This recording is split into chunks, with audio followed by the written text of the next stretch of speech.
Bien, bueno, la semana pasada, chiquillos, hubo confirmación súper tarde respecto a que el día jueves en la tarde, normalmente el jueves en la tarde se daba por Semana Santa actividad hasta el mediodía. Eso en condiciones normales, entonces, como las condiciones no están iguales, no sabíamos qué ocurría, pero finalmente pasó exactamente lo mismo. Por eso no tuvimos sesión la clase anterior. Aún así, yo les dejé un video linkeado y conectado a YouTube. No sé si lo pudieron ver, donde explico un poco el programa. En todo caso, lo puedo hacer perfectamente de nuevo, no hay ningún problema con eso. Eh, Pero en síntesis, cuando ya estén todos, les quiero proponer algo, a lo mejor yo creo que van a estar de acuerdo, si lo desean, respecto al tema de la evaluación. Pero necesito masa crítica. Sí hay 30, creo que sí. Bien, voy a compartir la pantalla. Escritorio, escritorio, el programa. Están viendo el programa, ¿cierto? Este ya lo vieron, lo expliqué, ¿verdad? ¿Sí? Todos claros. Miren, lo que les quería proponer es que en el sílabus original teníamos 4 evaluaciones, aquí está hoy al final, 4 evaluaciones,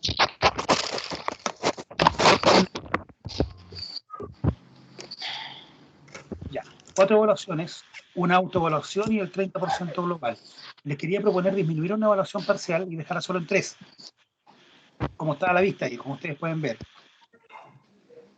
Recuerden que las evaluaciones van a ser todas, la mayoría van a ser grupales, menos la evaluación global que va a ser individual.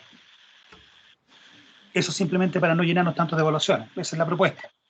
Pero aún así ustedes pueden decidir, me da igual, no me complica en absoluto una opción o la otra. Yo apruebo, profe. Voto que sí. Sí, en el fondo un trabajo menos, eso es lo que estoy planteando.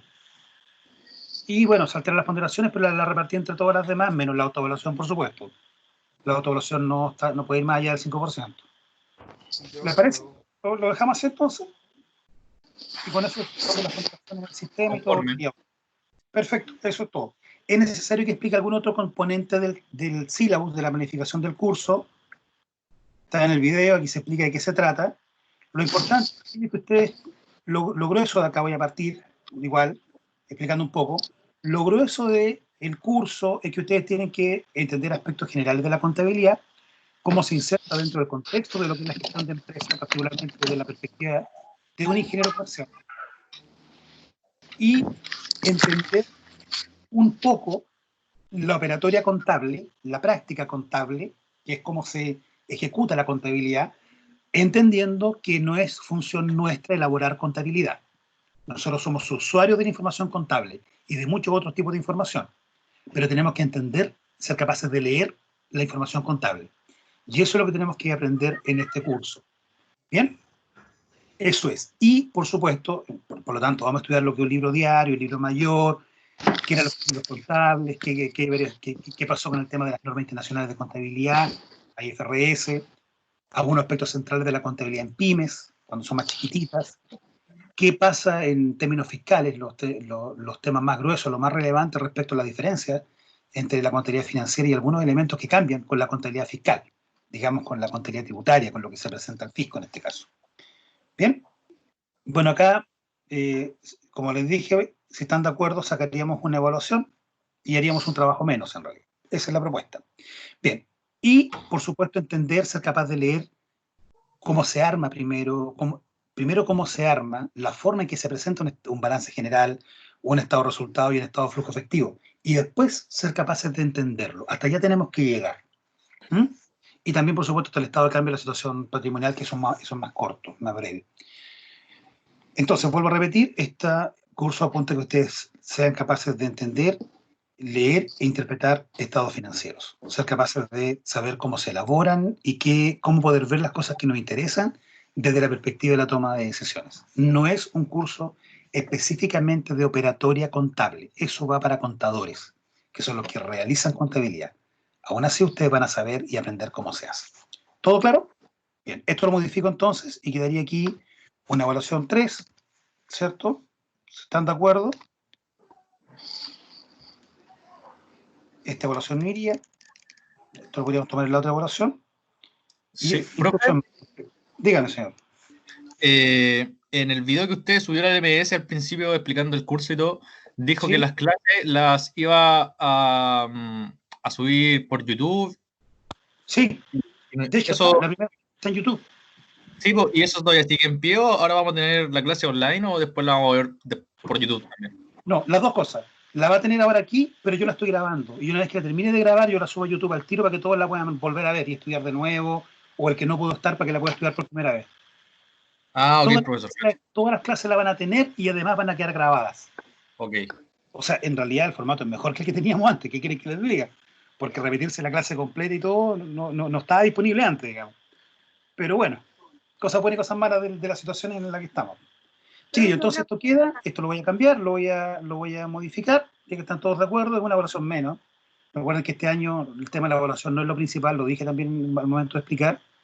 Yo me voy a encargar y me comprometo a entregar todos los contenidos, pero va a ser claramente responsabilidad de ustedes ir adquiriéndolos, ir revisando y dedicándose al curso, porque no tengo la forma de ser más riguroso en la evaluación. Solo una evaluación van a tener en forma individual, todo el resto van a ser evaluación de carácter grupal. Por lo tanto, eh, mi responsabilidad termina con entregar adecuadamente todos los contenidos. ¿Ok? De ahí para adelante, si alguno de ustedes me quiere engañar, probablemente lo logre. Eso es lo que quiero decir. Por ahí está en cada uno de ustedes. Sé que la mayoría no va a hacer eso. Lo tengo absolutamente claro. Bien, Profe, dígame. ¿grupos de cuánto? Idealmente, tope 4 personas. Ya, gracias. Puede ser menos, pero el tope son 4. Ya había por ahí en Ah, otro curso pidiéndome de 5. Siempre cuando digo 2, 3, me digo 3 me piden 4 y ahora que dije 4, el grupo me pidió 5. Pero bueno, ah, ya, vale, gracias. ok. Eh,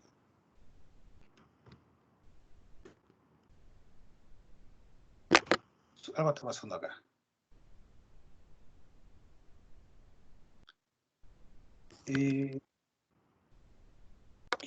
Déjenme ver qué pasó. A ver, déjenme ver qué está pasando acá. Descartar. Descartar. ¿Y esto? Gracias. Ok, un segundillo, que algo pasó. Lo estoy compartiendo de nuevo. Compartir. Vamos de nuevo. Algo ocurrió aquí.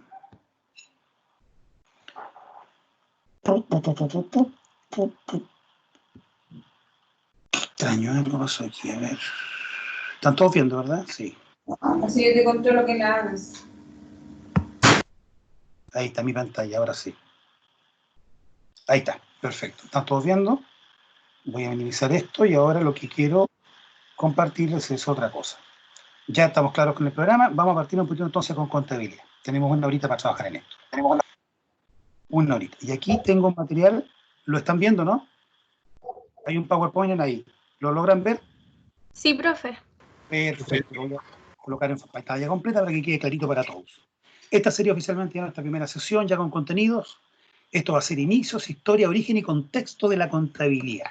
Dentro de, por supuesto, la mirada de lo que debe ser para, como dije, para un ingeniero comercial. Bien. Lo primero, esta pregunta no siempre se la hace. ¿Desde cuándo se habla de contabilidad? ¿Desde cuándo se llevan registros? Y aquí, bueno, estuve investigando algunas cositas, actualizando algún material, porque esto siempre es entretenido, como saber la historia de, a varios nos gusta ese tipo de cosas. Entonces no hay datos concretos, pero se sabe que se remonta a tiempos sumamente antiguos, hace mucho tiempo atrás, cuando las personas ya se habían obligado a llevar registro y control de sus propiedades, de lo que tenían, el principal, el intercambio, Mesopotamia, Egipto, las principales civilizaciones a nivel mundial, cuando algunos empresarios, algunos comerciantes en ese tiempo se denominaban, realizaban intercambios, cuando tenían mucho tenían que empezar a anotar. Entonces, lo primero fue anotar en un cuadernito. Entonces decía, bueno, entró dinero, hacia abajo salió dinero, entró dinero, iban registrando qué cosas vendían y todo. Y eso es lo que se conoció como la partida simple originalmente, que era anotar en una pura columna todo lo que entraba y salía. Después se dijo, bueno, lo que entra y lo que sale tiene que tener un grado de coherencia. Y muchos años después apareció el concepto de la partida doble. Miren, que es lo que da origen después a la contabilidad. Toda la contabilidad se basa en el principio de la partida doble. Pero originalmente fue la partida simple, o sea, era anotar nada más. Llevar un registro escrito, abre comillas, porque les voy a explicar que no todos los registros eran escritos. Miren lo que vamos a tener acá. Esta puta está bien bonito. El inicio de la literatura contable queda circunscrito a la obra del franciscano. Fíjense, era un cura, Pacioli. Es muy conocido este señor. Y en 1492 él publicó un libro, y en ese libro habla por primera vez del concepto, de varias cosas habló en ese libro, de aspectos económicos, varias cosas más, pero uno de los elementos que mencionó fue el concepto de la partida doble, y es la primera vez que se habla de partida doble, en el 1494, y se habla de que en el tiempo de Cristo ya se comercializaba, incluso antes ya se hablaba de dejar registro de transacciones a nivel empresarial, particularmente los comerciantes, como decía.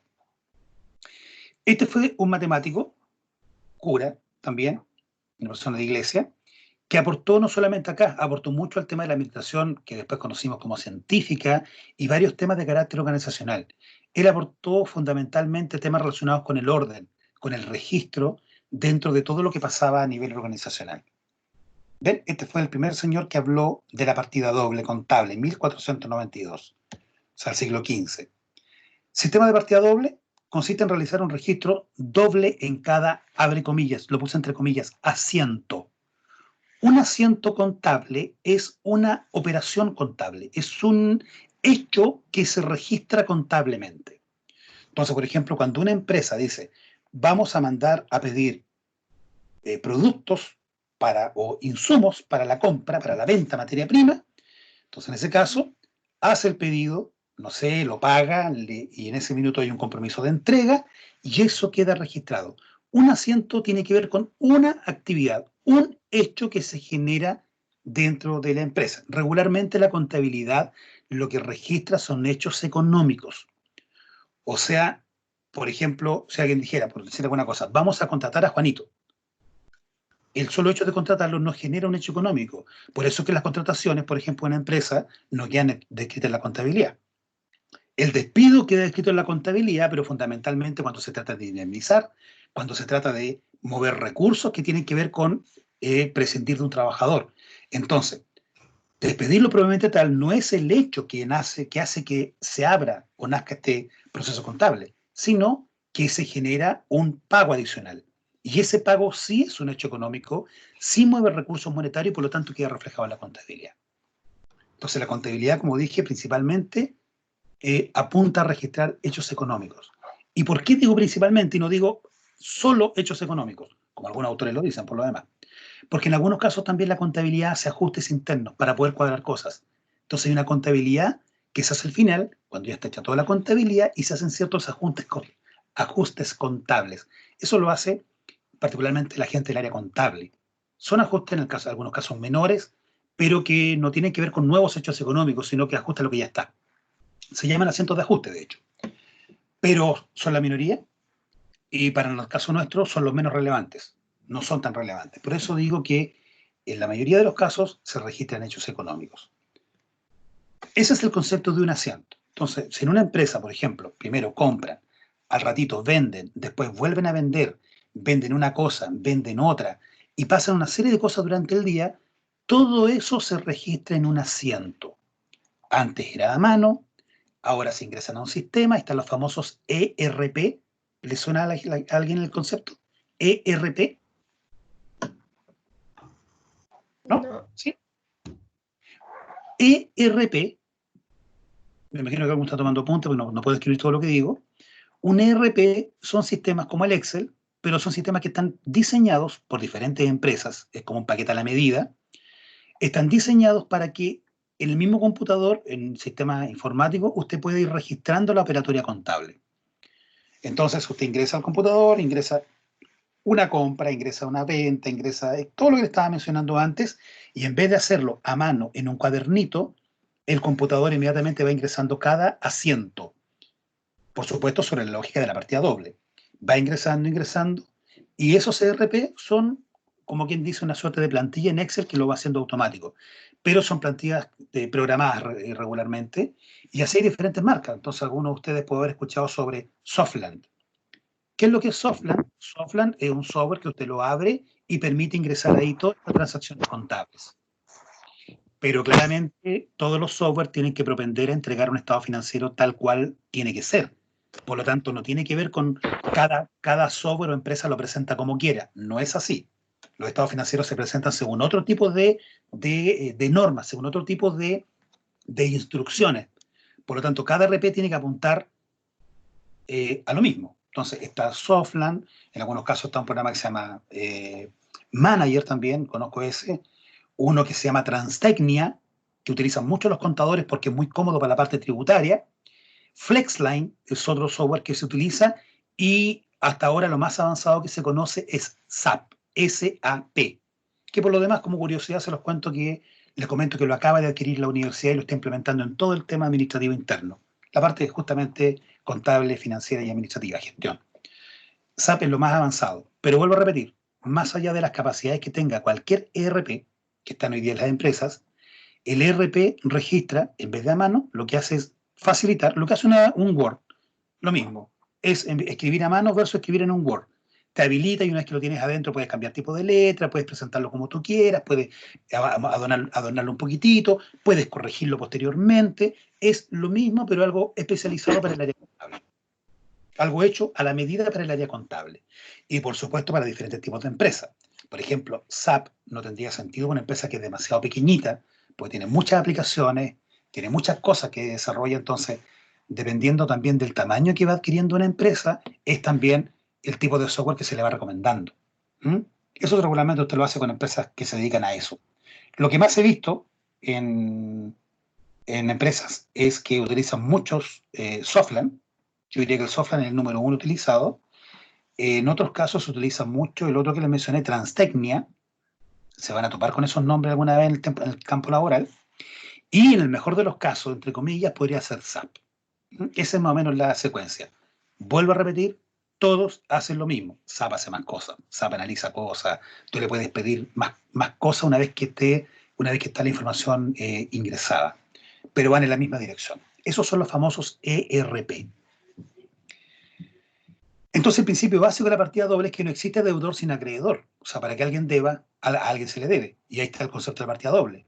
Cuando compro algo en 10, bueno, algo me ingresó a la empresa, yo lo tengo que es mío. Si me compro un teléfono en 100.000 pesos, bueno, alguien se queda con mis 100.000 pesos, pero yo me quedo con el teléfono. Y ahí está la partida doble. Teléfono que vale 100 contra dinero 100.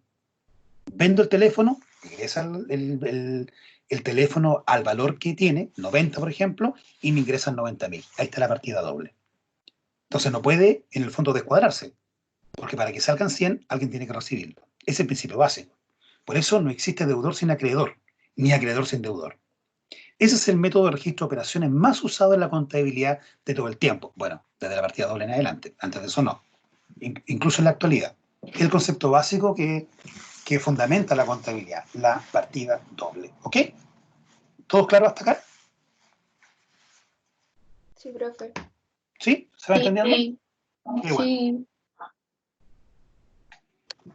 Tengo algunos medios dormidos todavía, estuvo muy pesado el almuerzo, quizás. Hecho, datos. La contabilidad es una actividad tan antigua como la propia humanidad. La contabilidad es un sistema que procesa información de una entidad entregando información oportuna para que sus usuarios, tanto internos como externos, puedan tomar decisiones de distinta índole. Entonces, un elemento, chiquillos, que ustedes con el cual se van a encontrar ingenieros comerciales, lo primero, vuelvo a recalcar, yo les voy a explicar y les voy a enseñar una contabilidad desde una perspectiva exclusiva de gente que toma decisiones, para ingenieros comerciales. Esta no es una contabilidad para contadores, auditores, ni para gente que lleva contabilidad. No, que quede claro.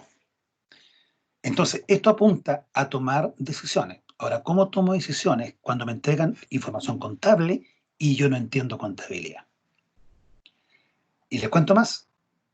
En muchos casos la contabilidad es, abre comillas, un talón de Aquiles para la gente del área de la administración. Ingenieros en administración, industriales, ingenieros comerciales. No son fuertes en contabilidad. Y la gente normal, que es empresaria, y que, bueno, no sé, un agrónomo que tiene su empresa, un ingeniero mecánico que tiene su propia empresa, esa persona no tiene por qué entender contabilidad. Y realmente no se dan el tiempo de entenderla, entonces lo delegan todo a un contador. Y en muchos casos se han visto ejemplos de estafas, no solamente a nivel de grandes empresas, como ya conocemos varias empresas a nivel nacional, sino que a nivel de pymes. Contadores que, oye, no hacen las cosas como corresponde, no las hacen a tiempo, hacen a la empresa pagar impuestos y multas adicionales a las que le correspondería, solo por el hecho de que no llevan todo como corresponde y no hay nadie que les pida que lo lleven como corresponde. Silenciamos el audio, chiquillos. Porque está quedando todo grabado. Entonces el ruido se está filtrando. Eso, silenciamos el audio. Entonces, como no hay nadie que les pide que lo hagan bien, entre comillas, y el empresario no entiende, le dice el trabajador, en este caso el contador, mire, corresponde pagar tal cantidad de impuestos y tendremos que pagar una multa por esto, por tal cosa, y etcétera, etcétera. Y al final pasa a ser como, abre comillas, tener un contador, a muchos lo entienden como mal necesario en la empresa. Porque no entiendo lo que hace tiene fines regularmente exclusivamente tributarios. Es muy raro que las pymes, por ejemplo, lleven contabilidad financiera. Llevan solamente la oficial para no cometer algún tipo de mal cálculo o pagar inadecuadamente impuestos, porque eso acarrea multas y complejidad de la empresa. Entonces, muchas empresas, yo sé que ustedes muchos no quieren trabajar en la región del Maule, quieren irse a otras regiones, pero no todos van a ir a parar a grandes empresas que tienen la contabilidad sumamente bien organizada. La micro, pequeña y mediana no es tan así. Yo me ha tocado tener la posibilidad de mirar los estados financieros de empresas que son grandes, de las más grandes de la región del Maule, empresas de miles de millones, y la contabilidad que llevan es paupérrima, es una contabilidad poco más que básica y fundamentalmente con fines tributarios. Ya voy a explicar la diferencia entre lo tributario y lo financiero. Entonces uno diría, ¿cómo es posible que una empresa de miles de millones? Y es por la razón simple, a nadie le interesa saber cuántas son las utilidades, no está yendo bien, tenemos posibilidad de quebrar o no, todo bien, por lo tanto siguen adelante y se van a lo que les interesa, la actividad misma del negocio, la venta, la comercialización, las relaciones públicas, pero nadie quiere mirar la contabilidad. Es una cosa como, abre comillas, fome, difícil podrán pensar algunos, que no se entiende o que requiere mucha minuciosidad técnica, y por tanto prefiero no hacerme cargo de eso. Que alguien más lo vea y le pago un contador para que lo vea o a dos contadores para que estén en eso. Eso es lo habitual. Entonces ustedes no pueden tomar esa decisión. Ustedes no pueden tomar esa opción de no me quiero entender mucho con los estados financieros. Tienen que enfrentarlos y tienen que leerlos. Y los voy a enseñar a entender prácticamente todos los estados financieros que hay en IFRS, a nivel tributario, a nivel financiero, solamente con normas o principios de contabilidad generalmente aceptados. Porque todo eso hoy día convive, más allá de cuál es el más actualizado, cuál es el más correcto de llevar, porque una cosa es lo correcto de llevar y otra cosa es la realidad con la que nos enfrentamos en la empresa. Entonces, ustedes van a tener que ver, yo les voy a enseñar a mirar con todo lo que nos encontramos. De hecho, los balances que les voy a presentar, la mayoría son de empresas reales y muchas de ellas son de la región del Maule. Entonces, ¿quiénes son los principales usuarios de la información contable? Y esto es clave. Los bancos y acreedores. ¿Por qué? Porque cuando una empresa se enfrenta a la necesidad de, por ejemplo, pedir un crédito, el banco va a decir, bueno, ¿quién es usted? ¿Qué es lo que hace? Y dígame qué tamaño es su empresa, porque si usted me está pidiendo, por ejemplo, 50 millones para capital de trabajo por estos 3 meses, yo necesito saber si usted tiene capacidad para pagar 50 millones de pesos. Entonces, tráigame su estado financiero. Como el banco sabe en muchos casos que los estados financieros no están bien elaborados, le dice, tráigame sus IVAs. El IVA tiene que ver con cuánto ha vendido, porque ahí logro por lo menos ver cuánto vende. No me traiga la utilidad porque no sé cómo la calcularon y no es tan confiable su información financiera, su información contable, pero un dato, abre comillas, más objetivo sería, por ejemplo, cuánto vendió. Y eso está registrado en los IVAs. Y nos encontramos con varias cosas. Por ejemplo, que algunos empresarios dicen, chuta, pero ¿qué pasa cuando yo vendo, pero no todo lo que vendo lo facturo? De no todo lo que vendo doy boleta. Entonces yo vendo 100 millones anuales, pero en realidad boleteo y facturo 30 millones. Oficialmente esos 30 millones son con los cuales me presento a un banco. Entonces llevar bien la contabilidad es clave para, por ejemplo, un banco o un acreedor. Si le pido un crédito espontáneo, póngame atención, estoy utilizando cierto lenguaje, que no es casual.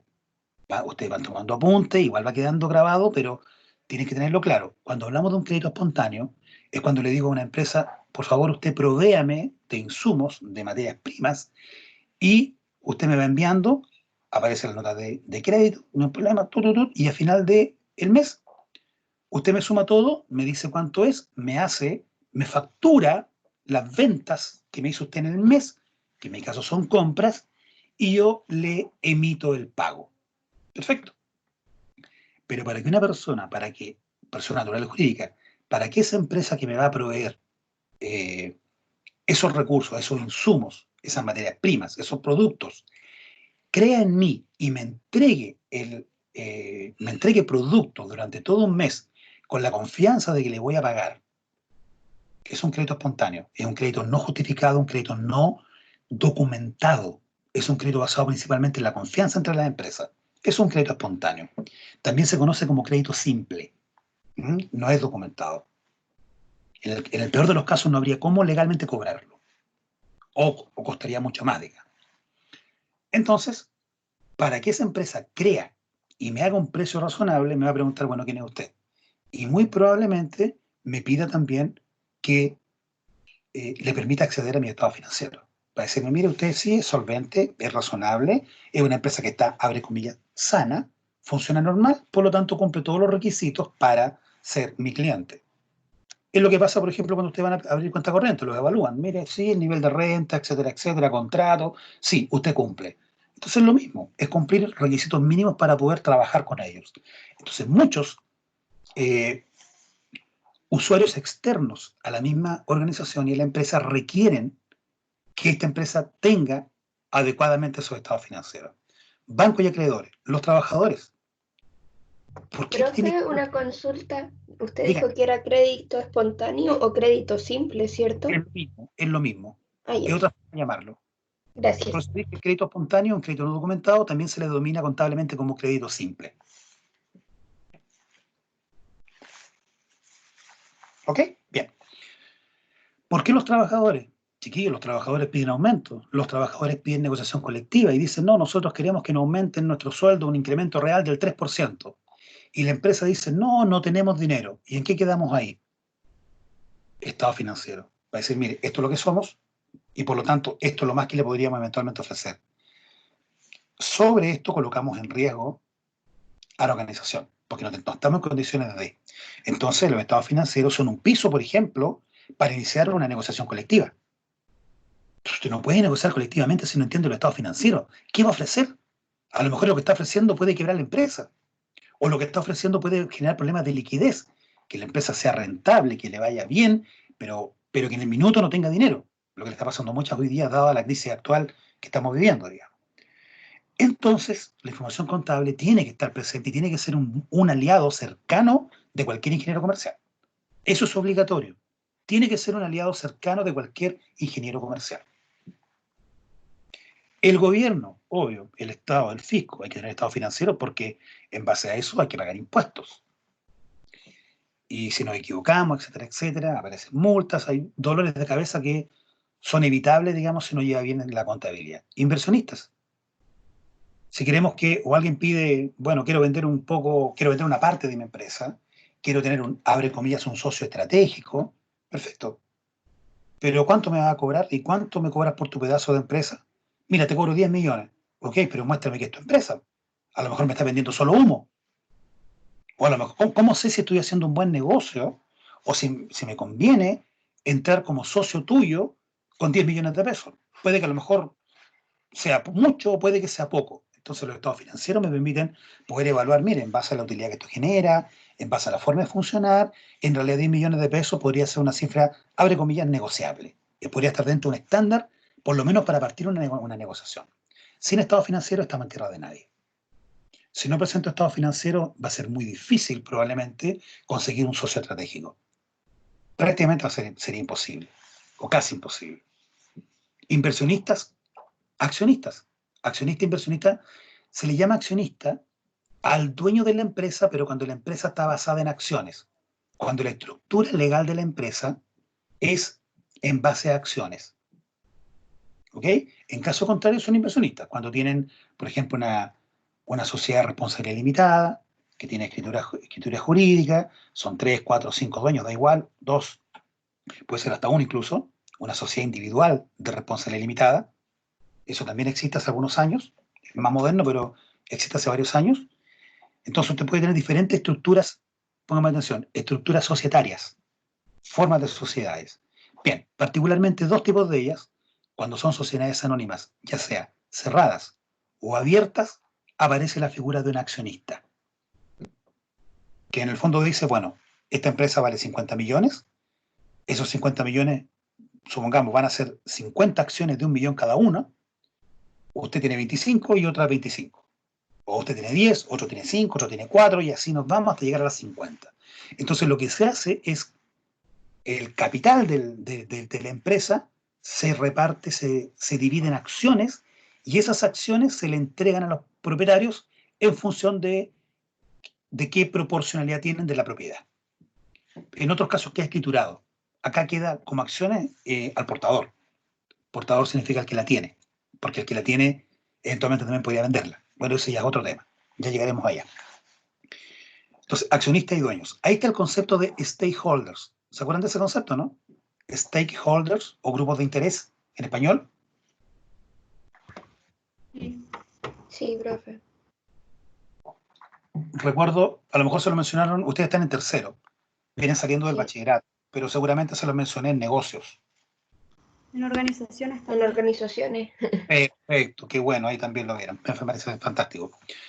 Es clave el tema de los stakeholders porque todos ellos están mirando. Uno cree que la empresa trabaja en forma interna y no es así. El que te mira de afuera, el que te puede evaluar, el que te puede prestar dinero, el que puede ser un aliado estratégico, el que te puede ayudar en el caso de una alianza estratégica, etcétera. Acceso a crédito, acceso a inversiones. Entonces, es muy importante la misma comunidad. También está considerada la comunidad, porque fíjense que hay empresas que, esto se lo tienen que haber explicado entonces también en organizaciones, hay empresas que si no tienen un buen manejo, abre comillas, con el sector donde están insertas, perfectamente podrían pedir sacarlas de ahí. Hay empresas que la han echado de ciertos lugares o que han tenido problemas. Hoy día, por ejemplo, Coexca está teniendo problemas en San Javier por el tema de los cerdos, por el tema higiénico, y la gente reclama y hay todo un dolor de cabeza ahí. Entonces, es conveniente estar preocupado de cómo trato de no afectar, cómo trato de apoyar, cómo trato de convivir con los diferentes grupos de interés. ¿Y eso qué es lo que garantiza? Bueno, eso garantiza sustentabilidad de la empresa en el tiempo, entre otras cosas, por supuesto. Miren el dato que puse abajito. Hay, no recuerdo cuántos son, pero son como 5, si no me equivoco, 5 o 6, me acuerdo haberlo estudiado hace muchos años atrás, lugares de la Biblia donde se habla de la contabilidad o cosas que tienen que ver con la contabilidad, para que vean, y estamos hablando del Antiguo Testamento, o sea, para que vean el tiempo que tiene este concepto, abre comillas, de contabilidad. Ahí está. Grandes civilizaciones, inicio del comercio. Primero, el interés en conocer los ingresos y gastos. Miren, papiros, escritura, cuneiforme, ya voy a explicar cuándo va esa cosa. Después, utilizar la partida doble. Inicio del comercio, se registra cada movimiento, partida simple. Papel, surge la partida doble. Primeros libros de contabilidad. Libros de contabilidad. Cuando no existían los ERP, se usaban libros de contabilidad. ¿Qué era eso? Por ejemplo, usted iniciaba actividades, partía con una organización, una empresita chiquitita, iba a impuesto interno, y impuesto interno le decía, usted tiene que tener un libro de compras y un libro de ventas. ¿Por qué? Porque si lo llega a supervisar alguien del fisco, impuestos internos, le va a supervisar su libro de compras, su libro de ventas, y si tiene alguna inconsistencia con algo, usted podría perfectamente ser multado. Entonces había libros obligatorios que tenía que tener la empresa físicamente y actualizado en el mismo lugar de trabajo, no podían estar ahí.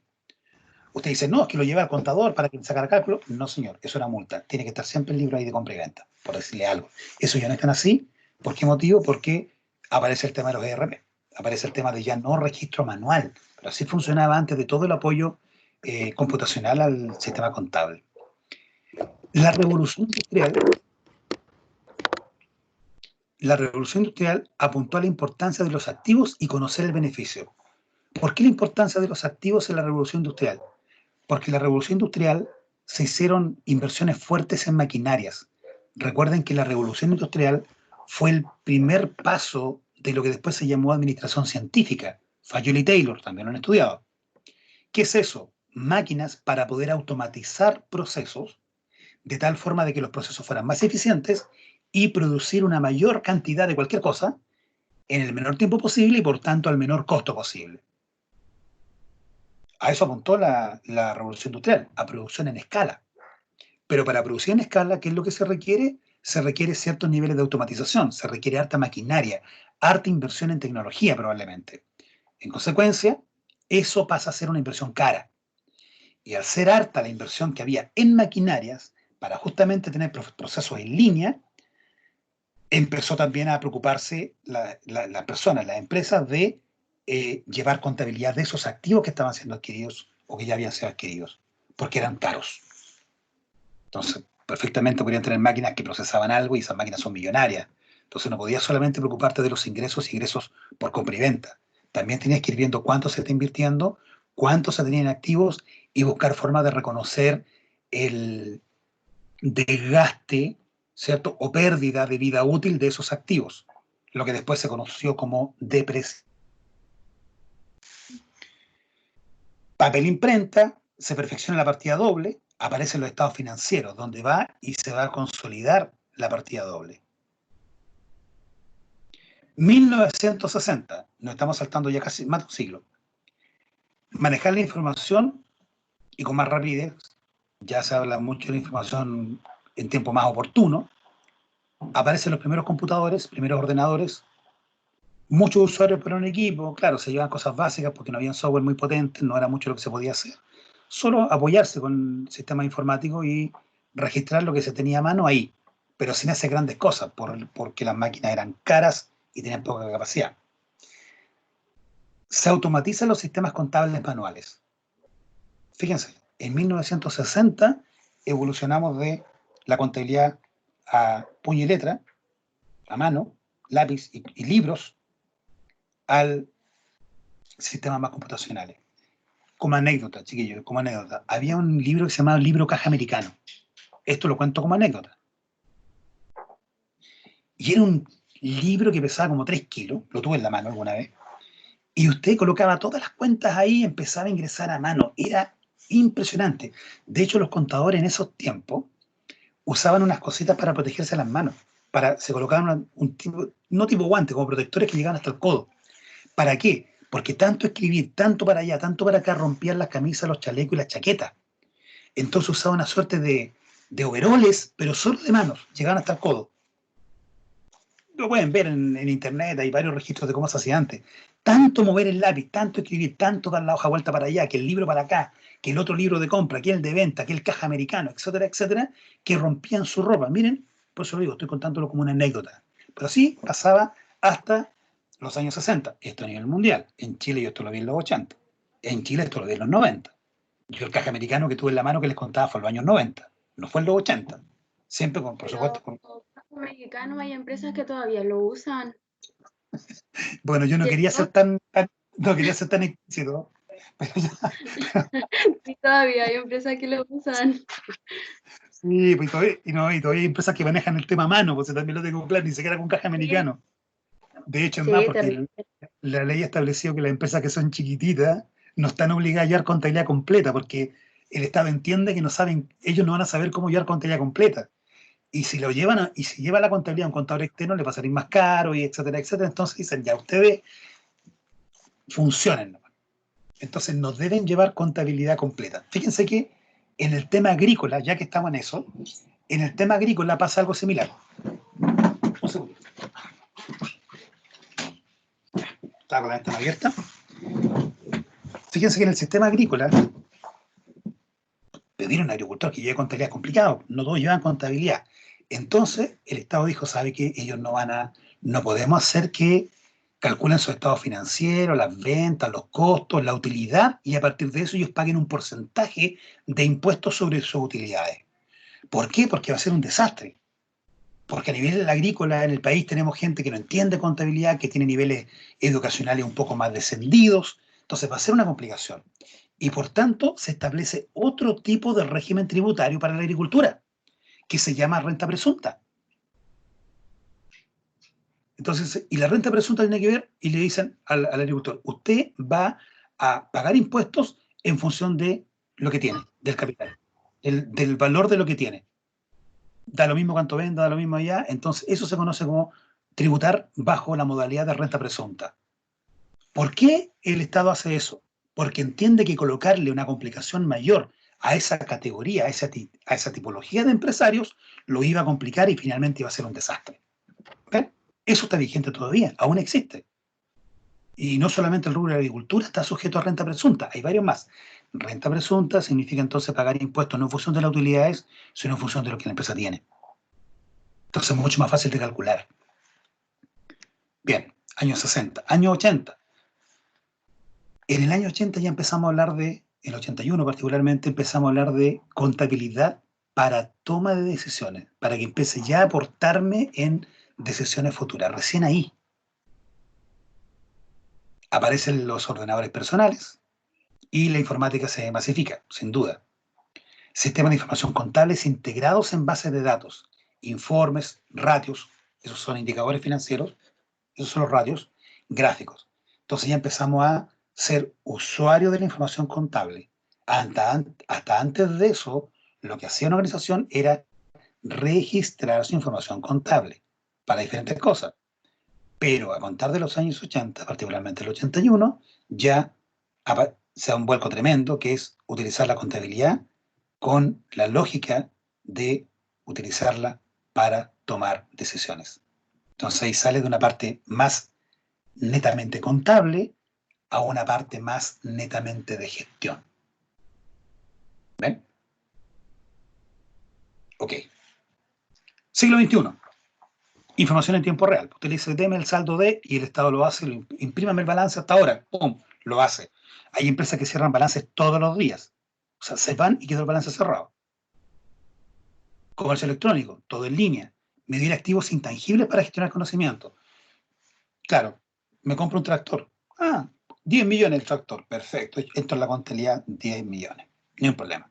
¿Contra qué? Contra el tractor. Ahí está, lo veo. Le saco una foto. Ahí está el tractor, ahí están los 10 millones. Partida doble. Fantástico. Pero el problema empezó cuando hice compré un software. El software lo instalo. Pero una vez que lo instalo no lo veo. Sé que está ahí. Sé que funciona. Entonces apareció el concepto de, y es un activo, porque claramente el software me ayuda. Un ERP me ayuda en la empresa. Es un activo, tal cual el computador donde funciona el ERP. Pero como no lo veo, aparece el concepto también de empezar a registrar activos intangibles. ¿Qué otro más? Por ejemplo, estoy mencionando algún activo intangible. Otro activo intangible podría ser cuando compra el derecho de uso de marca. Entonces, ¿sabe que yo voy a usar el derecho para poder usar la marca, no sé, la marca Mercedes-Benz, la marca McDonald's, y quiero instalar en Curicó un McDonald's y pago el derecho a McDonald's para poder instalarme yo una sucursal en Curicó, solo Curicó. McDonald's me dice, usted bien, pague 40 millones de pesos, estoy inventando cualquier tontera, y después me paga una cantidad de dinero por cada hamburguesa vendida. Perfecto.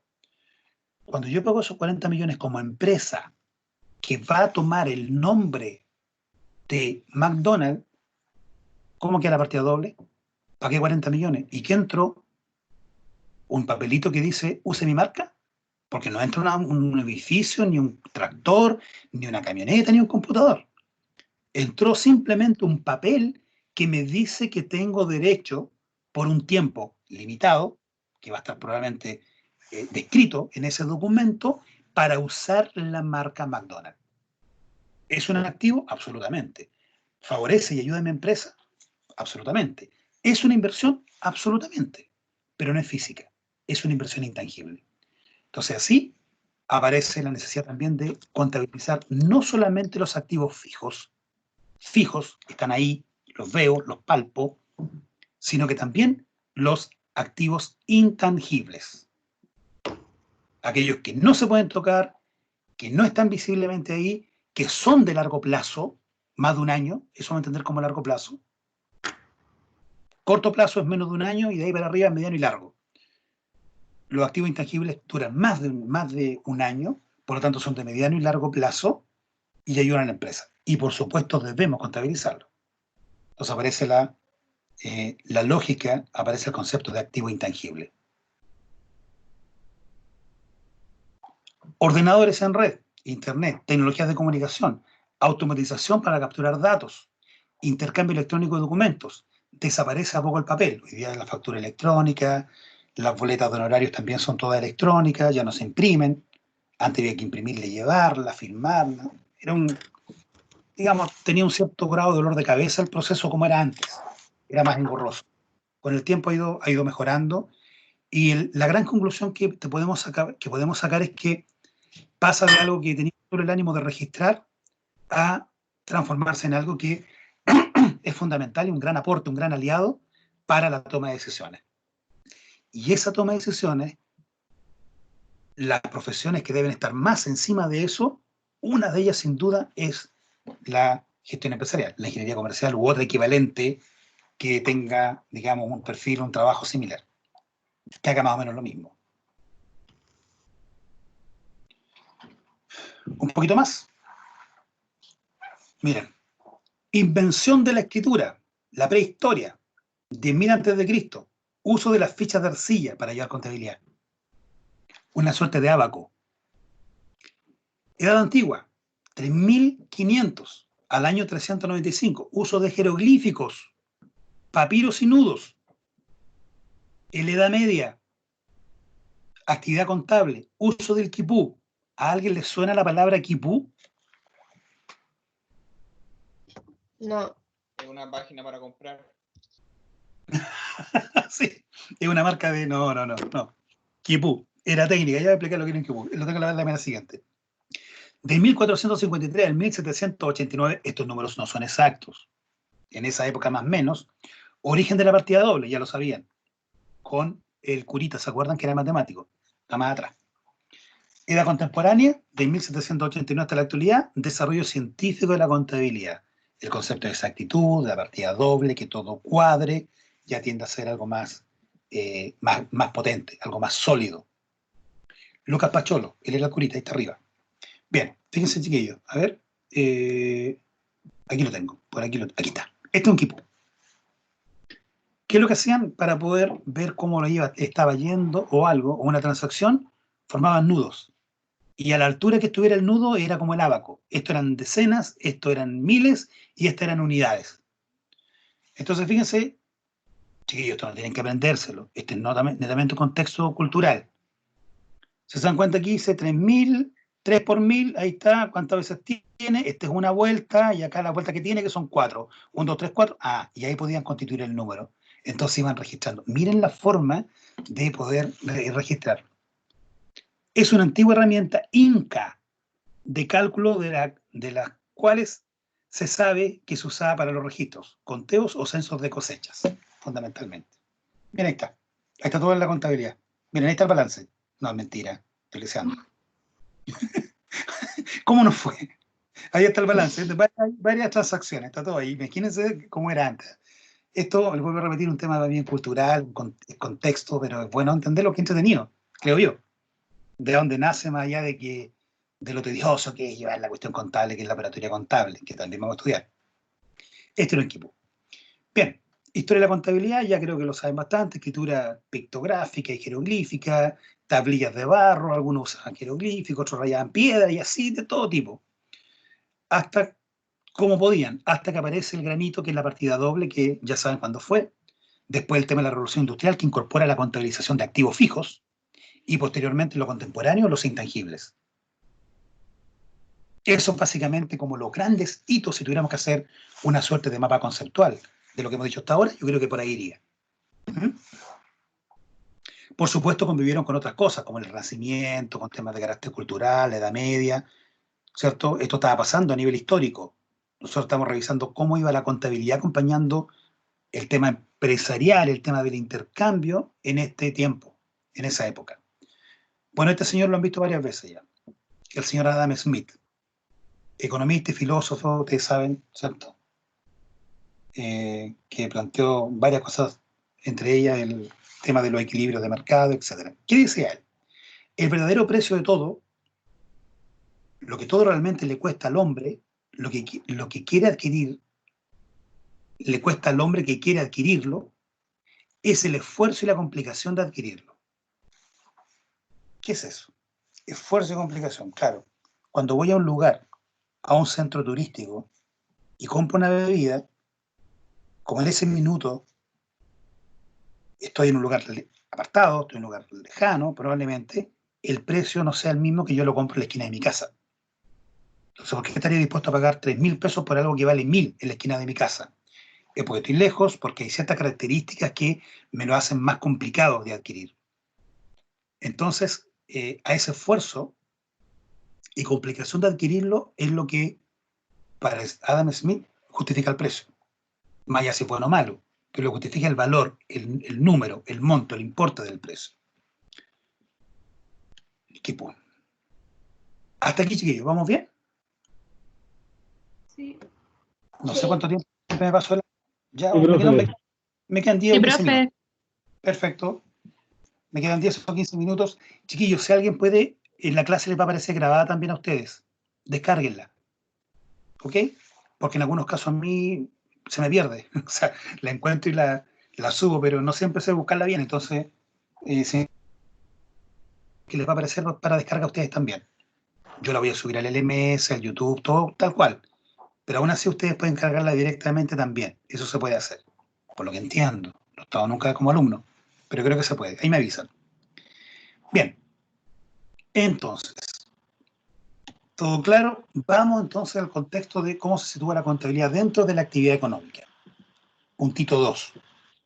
Ya hablamos de la historia, nos reímos un rato con el caja americano, le hicimos bullying a algunas empresas chicas ya, que todavía están con sistemas con el quipú.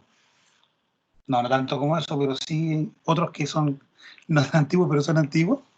Bien, la actividad económica se realiza mediante transacciones de objetos económicos entre los distintos sujetos que intervienen. Una definición bien general. Transacciones económicas. El marco en el que operan las unidades económicas responde al modelo de economía social de mercado. La sociedad entra a una economía, al intercambio. ¿Ok? ¿Qué son las unidades económicas? Pueden ser personas, pueden ser familias, pueden ser empresas. Es el que, en el fondo, son los usuarios de las cosas que se intercambian dentro del mercado. La obtención de beneficios, utilidades, es el principal objetivo de la actividad empresarial. Esa es la esencia, o sea, esa es la lógica sobre la cual se mueve, digamos, la actividad económica. Nos guste o no. La actividad económica se realiza dentro de un ambiente de incertidumbre. Nadie sabe lo que va a ocurrir. O sea, si hace un año supieran, si hubiese sabido lo que iba a pasar ahora, de hecho lo pensaba hoy día en la mañana, haciendo apuntes, no me acuerdo de otro ramo creo que era, y decía, bueno, ¿cómo? Si tuviéramos certidumbre, ¿qué hubiera pasado primero? Me coloco con una fábrica de, no sé, pues de tanques de oxígeno. Me hago millonario, le vendo a todo el mundo. Y saco otra unidad de negocio y creo mascarilla. Como la hija de Manuel. ¿Ve? O sea, entonces, el no tener certidumbre, el no tener claridad de lo que puede ocurrir, hace que por un lado sea interesante el tema del mercado, el intercambio, porque nadie sabe lo que va a ocurrir. Todo funciona primero por interés individual, pero además de eso por percepciones futuras de lo que puede ocurrir. Eso se conoce en muchos casos como especulación también. Y esa incertidumbre hace que haya variaciones de precio, suban, bajan, etcétera, etcétera, etcétera. La no certeza de lo que va a pasar más adelante. Ese es algo con lo que convive toda la actividad económica. Siempre la actividad económica convive con eso. Bueno, actividad económica tenemos la producción por un lado, después la distribución, que es el delivery, ¿verdad? Y finalmente el consumo. Ese consumo puede estar dado por empresas o puede estar dado por personas. Entonces pueden ser personas, abre comillas, naturales o jurídicas. ¿Qué puedo producir? Bienes o servicios. ¿Qué requiero? Recursos naturales, recursos humanos, trabajador, capital, tecnología. A esto lo denominamos alguna vez bueno, lo tienes que haber estudiado también en economía, pero esto lo denominé factores productivos en algún momento, que son lo que se requieren para que una economía se desarrolle. Factores productivos. Bueno, la distribución, traslado, venta, ¿cierto? Voy directamente al mercado a hacerlo, productores, consumidores, etcétera, etcétera. Bien. Elemento de contexto que nos va a apoyar también para entender mejor la actividad contable. Los principios de la economía. Voy a cerrar aquí para poder abrirlo más todavía. Entonces ahí puedo mostrarlo mejor. Ahí está. Primero, los individuos se enfrentan a disyuntivas. Correcto. No saben lo que va a pasar, compro, no compro. Hay empresas que, por ejemplo, compran mucho porque podría faltar, entonces se abre comillas, se estoquean de mucho insumo pensando que después podría o escasear o subir de precio, etc. El coste o costo, ¿Pero exactamente lo esos son los mismo. principios de la economía? Perdón, dígame. ¿Esos son los ¿Perdón? principios de economía? ¿Son los Estos principios son de 10, economía? estos son 10 principios de la Ah, economía. sí, los vimos. Ya. Qué Gracias, bueno. profe, que se me había ido el internet. Ah, ya, sí. Lo puse así Gracias. para poder abrirlo y que se lea mejor. El costo de Ya, una cosa es gracias. aquello, sí, a lo que se renuncia para conseguirla. Si tengo dinero para comprarme un iPhone, o un televisor o un teléfono, si me compro el teléfono, renuncio al televisor. ¿Por qué? Porque en economía estudiamos que los bienes lamentablemente son escasos. Y la necesidad es, abre comillas, y los deseos son infinitos. Siempre quiero algo más, nunca se acaba. ¿Cuánto es suficiente? Es una muy buena pregunta que todavía no se responde ni en economía ni en finanzas. ¿Cuánto es suficiente? ¿Cuánto es una rentabilidad que uno diría ya no quiero más? Ese número no lo encontramos. Pero sí sabemos que los recursos con los cuales se puede invertir y hacer cosas, esos sí son limitados. Entonces, hay que entender que esto es así, porque estas son las leyes sobre las cuales se va a mover después todo el sistema económico. Las personas racionales piensan en términos marginales. O sea, cuando yo me compro el televisor, que vale 200.000 pesos, yo pienso internamente que para mí el televisor vale más de 200.000. Y lo compré a 200.000 porque hice un buen negocio. Me explico, quiero ser súper fino con esto. Si yo creyera que el televisor vale 200.000 y lo venden a 200.000, para mí sería indiferente adquirirlo o no. Diría, está en su precio. Pero cuando lo miro y digo, es grande, se ve bien, entonces, y 200.000 no es tan caro, internamente para mí estoy logrando un beneficio adicional. Entonces estoy diciendo, pago 200.000 y obtengo un televisor que para mí tiene que valer un poquito más que 200.000, no necesariamente en dinero, sino que a nivel marginal. Por eso se producen las transacciones. Cuando me dice, oye, estoy tan contento, estoy tan emocionado, quiero comprar un auto, estoy mirando este auto que me tiene ilusionado, oye, estoy súper, súper, súper ganoso de comprarme ese auto. Claramente, el beneficio que está calculando internamente supera con creces el monto que tiene que pagar. Porque nadie se pone contento por pagar un sobreprecio. Hoy me lo cobraron tan caro, estoy tan emocionado. No. O pagué lo que valía. No es nada. No. ¿Cuál es el arreglo de eso? Es decir, chuta, me siento bien porque estoy contento con mi computador porque me costó caro, pero como me siento con él, ya sea una cuestión intelectual, ya sea una cuestión emocional o efectivamente funcional, porque me sirve mucho, yo creo que me deja un beneficio marginal superior a lo que me costó. Ese es el concepto de marginalidad en este caso. ¿Se entendió? ¿Sería como verlo siempre como una inversión? O sea, tú lo ves puedes verlo como una inversión o como una satisfacción. Tú, por ejemplo, cuando dices, oye, encontré un pasaje a Quito, un pasaje a conocer las ruinas de los Incas, súper barata, no te queda nada a cambio, pero te diste un gusto. Pero tú dijiste, mira, para mí ir a conocer las ruinas de no sé qué civilización, vale mucho más que lo que tuve que pagar. Tuviste un beneficio marginal entonces también en eso. Ya. ¿Ah? Oye, encontré un pasaje, o no sé, Lollapalooza, se suspendió. Si no, estaríamos con 50.000 contaminados. La plata. Pero tú dices, Lollapalooza, voy a estar 3 días, vale tanto dinero cada día, me sale 150.000 los 3 días. Ok. ¿Con qué te viene después? Con un intangible, con algo emocional. Dijiste, lo pasé espectacular, qué plata más bien invertida. Ahí estás irradiando, mencionando un beneficio que tuviste a nivel marginal. Para ti no fue plata por plata, no es el precio, no es precio contra precio, sino que tuviste algo, una sensación de un beneficio adicional. Ese es el término de marginalidad. Cuando tú estudias ingeniería comercial, tienes que pagar, gastar dinero, gastar tiempo, dejar de hacer una serie de otras cosas, porque estás asumiendo que el beneficio posterior marginalmente supera el costo que tuviste que invertir en todo, no solamente en dinero, todo el costo que significa estar 5 años pagando, desgastándote, trasnochando y estudiando. Si todo eso lo sumas, para ti un costo, no todo monetario, pero tiene un costo. Pero cuando dices ser ingeniero comercial, me entrega un beneficio marginal superior al costo que tuve que pagar. Si no fuera así, no habría ningún matriculado en la carrera. en ninguna parte del Chile.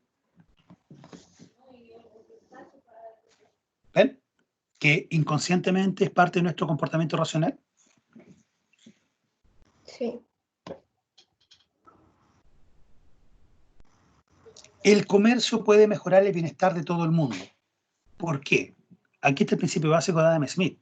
El comercio permite que todos puedan comerciar, significa que puedo tener varias alternativas de intercambio, de muchos que venden y muchos que compran. ¿Qué logro con eso? Precios razonables. Recuerden que lo que hace más daño son las concentraciones económicas y peor aún los monopolios.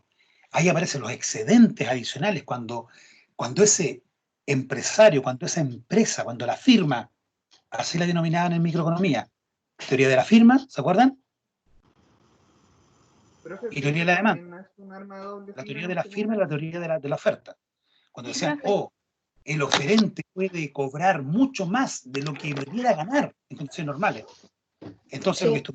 lo que estudiaban en microeconomía era que había un beneficio, ¿cierto?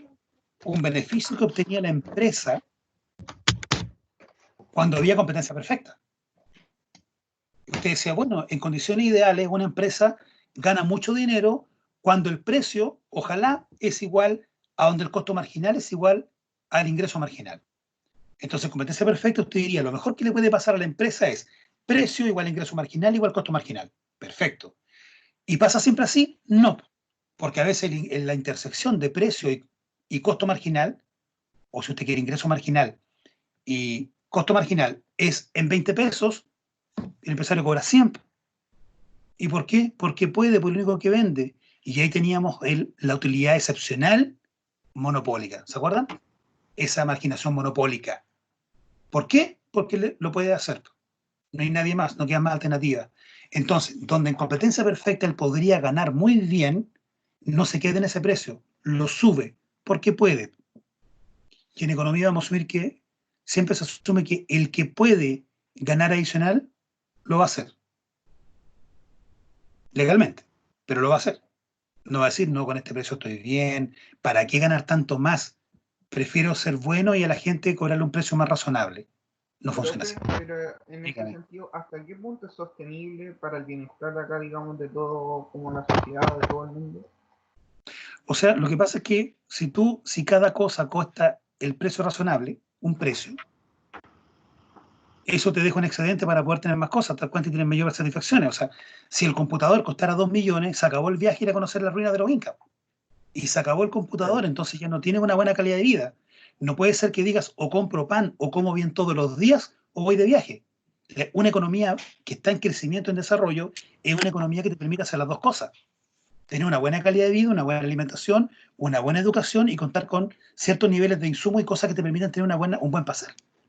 Ahora, ¿cómo se garantizan que se muevan esos agentes económicos para que todo eso funcione? Ese es el tema. Cuando uno de esos oferentes, o ese grupo de oferentes, cuando una de esas industrias se lleva más de lo que debe, lo que está haciendo es sacándote algo más a ti que podrías utilizar también.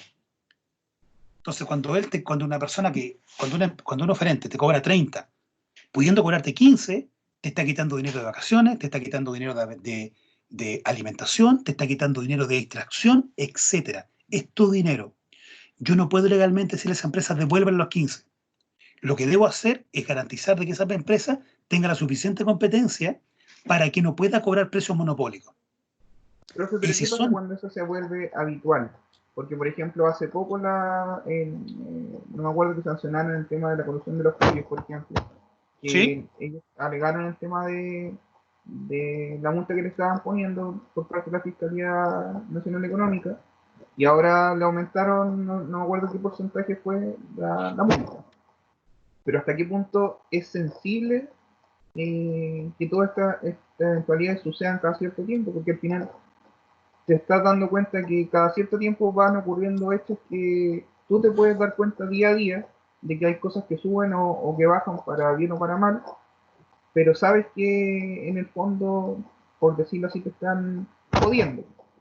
Ok, sí, entiendo perfecto. Mira, dos cosas. Primero, las cosas suben y bajan y eso no siempre no se puede controlar.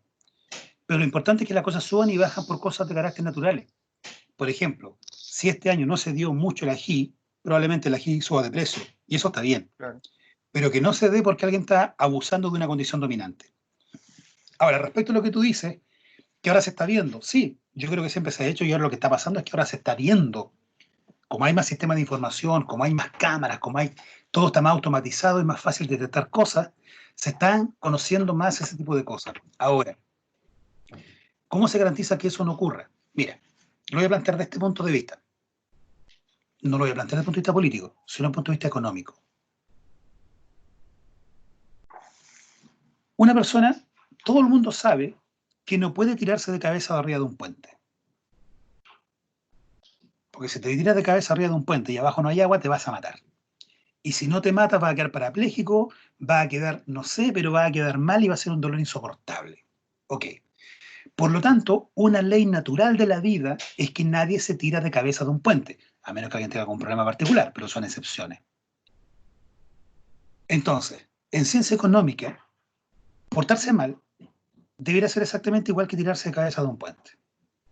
Cuando yo estoy infringiendo y porque tengo alguna condición e ilegalmente me aprovecho de una condición, estoy sintiendo una súper rica satisfacción de ir volando, pero en algún minuto voy a caer de cabeza al suelo.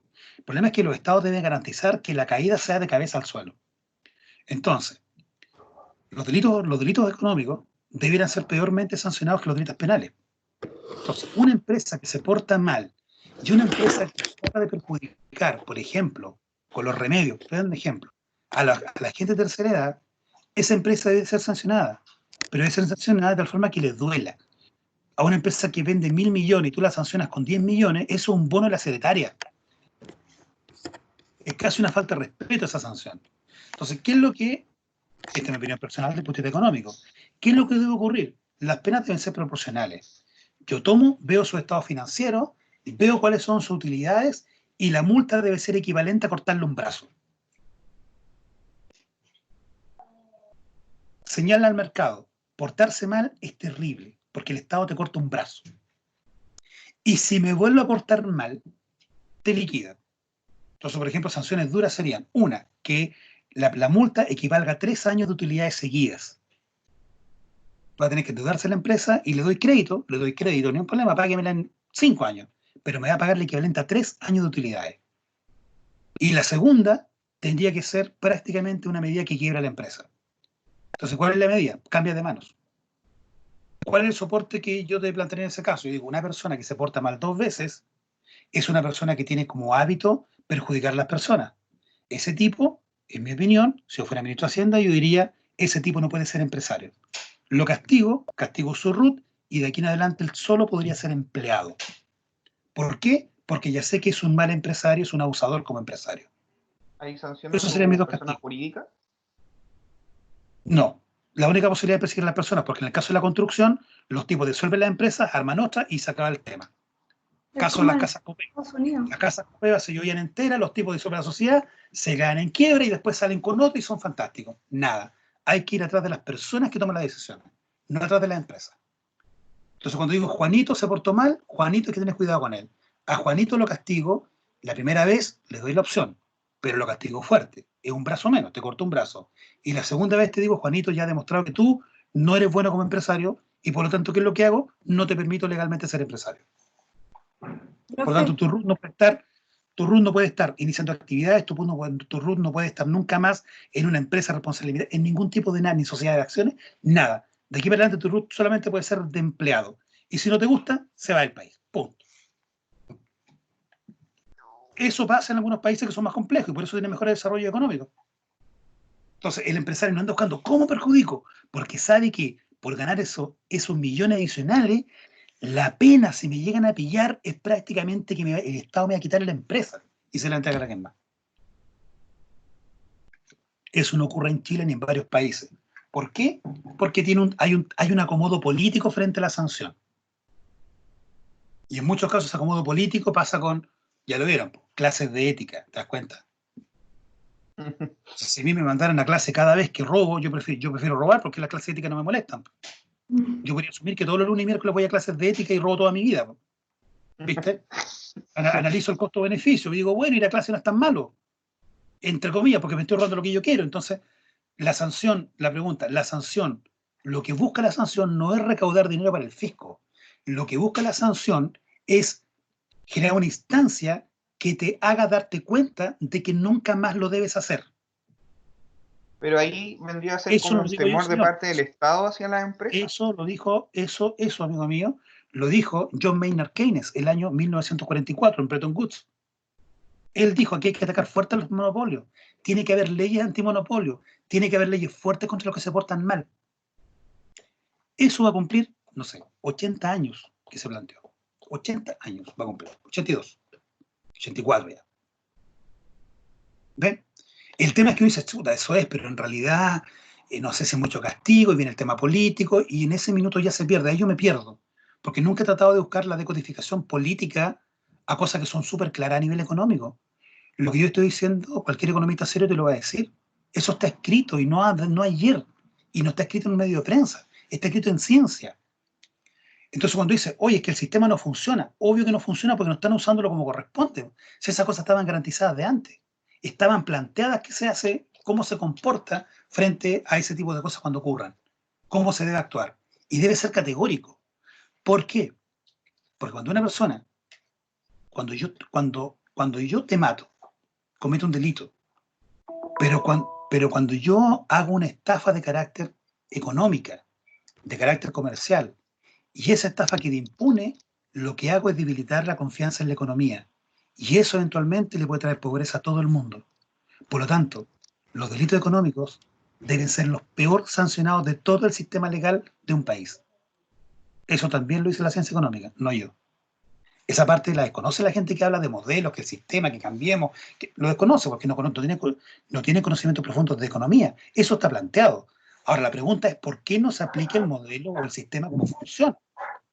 Cuando tú dices, oye, ser sustentable, las empresas que no contaminen, eso es parte de la función de producción, tú la puedes cambiar.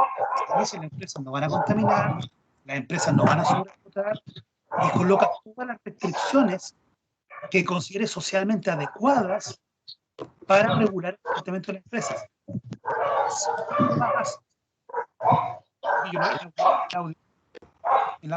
Cortemos los audios. Ahí. Ale, apaga el micrófono. Si alguien tiene el audio dado, o más de alguien, si no se hace eso, si no se regula y se castiga en forma categórica, se está entregando señales para que se haga. Eso es.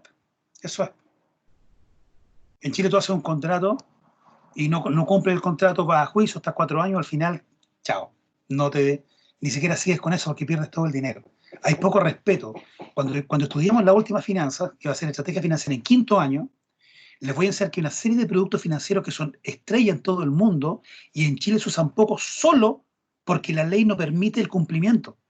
Entonces yo digo, te vendo algo y tú si quieres después me lo pagas o no y no hay nadie que regule. Si uno no cumple, nadie te castiga o te castiga muy poco. Entonces hay herramientas financieras que no se pueden usar solamente porque el país no da garantías legales que soporten eso. Es como decir, en Chile robar un auto no es delito, por lo tanto, no hay que comprar un auto, te lo pueden robar. Y si se lo roban, nadie te lo va a devolver. Entonces, ¿qué es lo que hago? En Chile no traen su auto.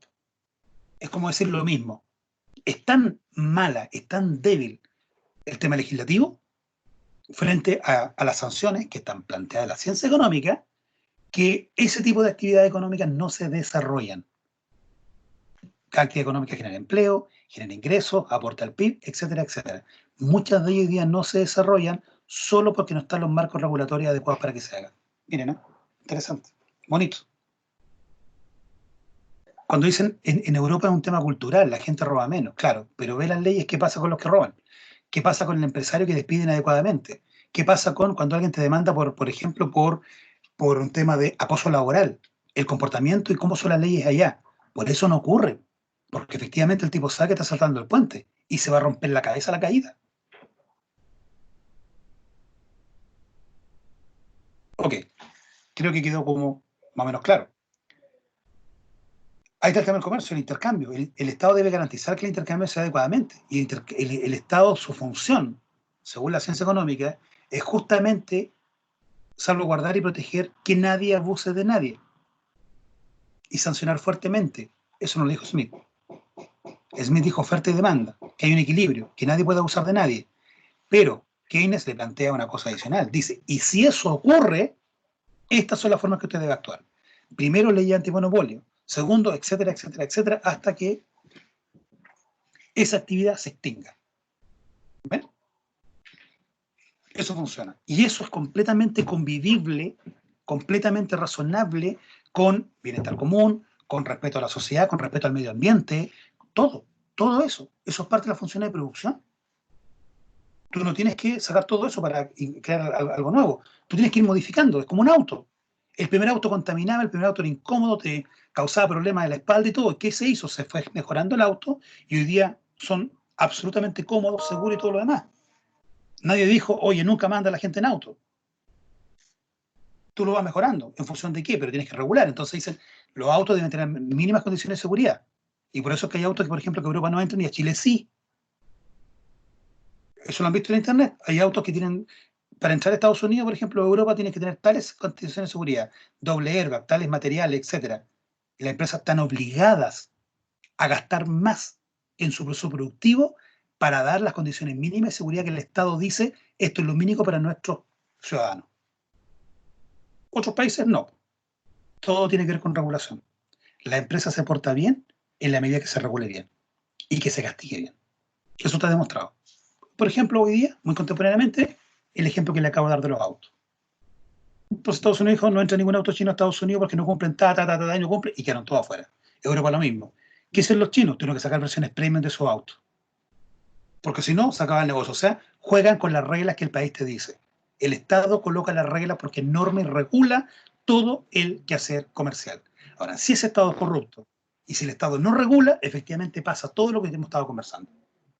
Profe, y por ejemplo acá en Chile, ese mismo tema de los autos, los mismos estándares de seguridad son súper distintos de, por ejemplo, el típico sedán que acá en Chile está, que, no sé, es súper vendido, pero en otros países no se vende por los mismos estándares de seguridad, porque que apenas chocan se destruyen total. Así es.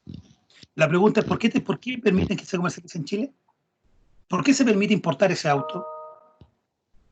El ministerio que tiene que ver con eso investigó la tasa de accidentabilidad, investigó el tema de seguridad, ¿y por qué aún así lo deja entrar?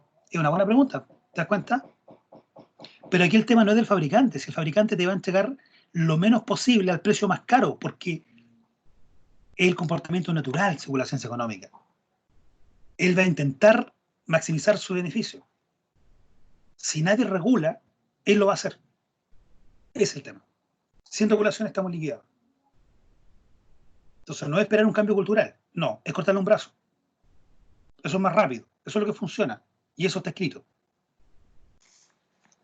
Bueno, cuando ustedes sean más de algunos ministros de Hacienda, se acordar del profe Keller y decir, ya, vamos a hacer lo que él dijo, a ver qué pasa. Como yo voy a estar muerto, si no funciona no va a poder reclamarme.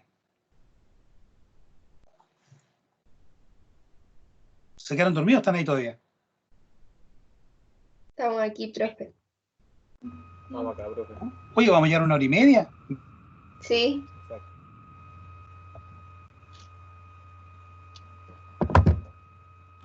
Chiquillos, bueno, creo que estuvo entretenido para hacer primer approach, ¿no? Sí. Primer acercamiento del Sí. curso. Sí, Bien, profe. voy a dar un segundo apunte. Este ramo va a ser entretenido. ¿Por qué va a ser entretenido? Porque no es operatoria contable. Eso lo hacen otros. Ustedes están un pilar más arriba. Y yo los tengo que entrenar para eso. Para que sean ejecutivos de la información financiera. Y una mirada de contexto. Para tomar decisiones hay que saber que la contabilidad, los stakeholders influyen en la economía, en los equilibrios. Por eso termina hablando de macroeconomía. Porque no hay nada aislado. Todo es junto dentro de la gestión empresarial. ¿Bien? Próxima semana, 2:30, entonces nos conectamos y vamos a estar trabajando hasta las 3:30 o casi como hasta las 4 como hoy día, si la cosa se pone entretenida. ¿Bien? Y como, bueno, dijimos entonces que íbamos a bajar las evaluaciones de 4, que eran muchas evaluaciones con trabajo, van a ser solo 3. Ese fue el acuerdo que tuvimos, todo el resto queda exactamente igual. Termina este video, lo subo a internet y después se los comparto. Bien, ¿algún comentario final?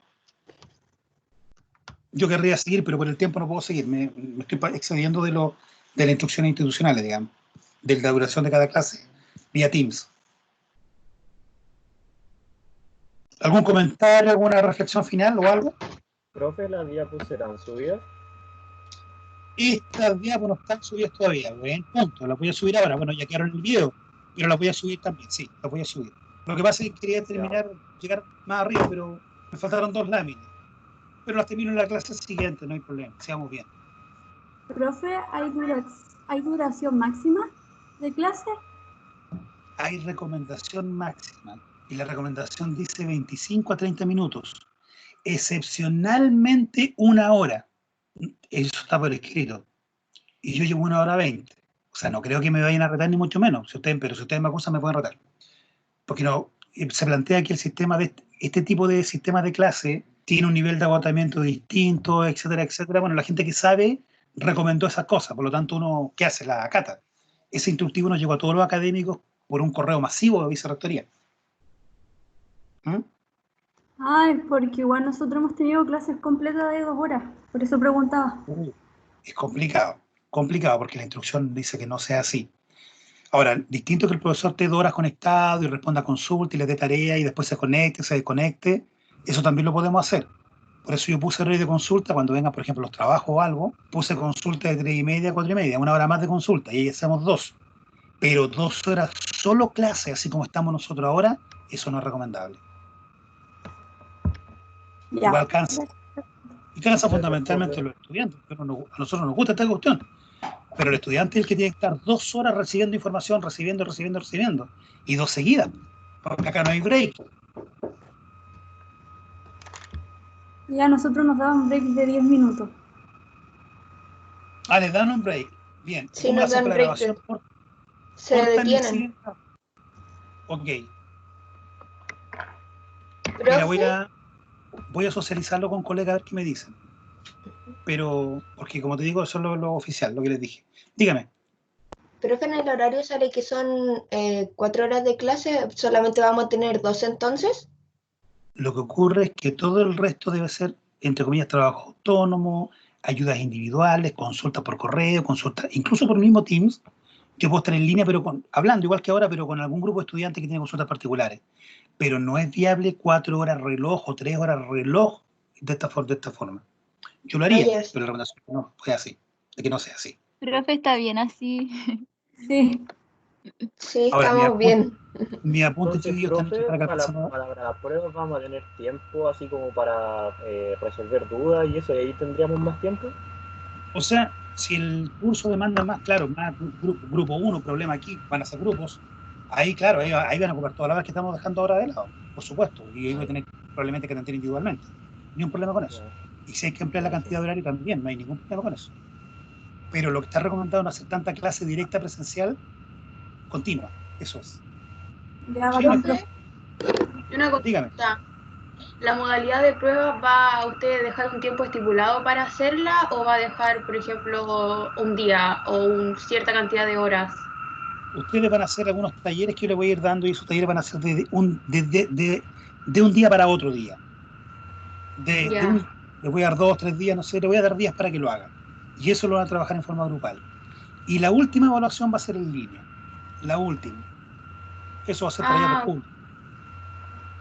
Porque Ya, recuerden profe, gracias. que una evaluación debe ser individual. Todas las pruebas parciales son grupales y son trabajos. Ya, muchas gracias. Ya, gracias, profe, que esté bien. ¿Aló? ¿Más consultas?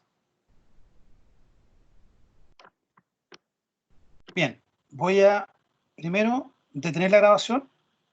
Ok. Detener.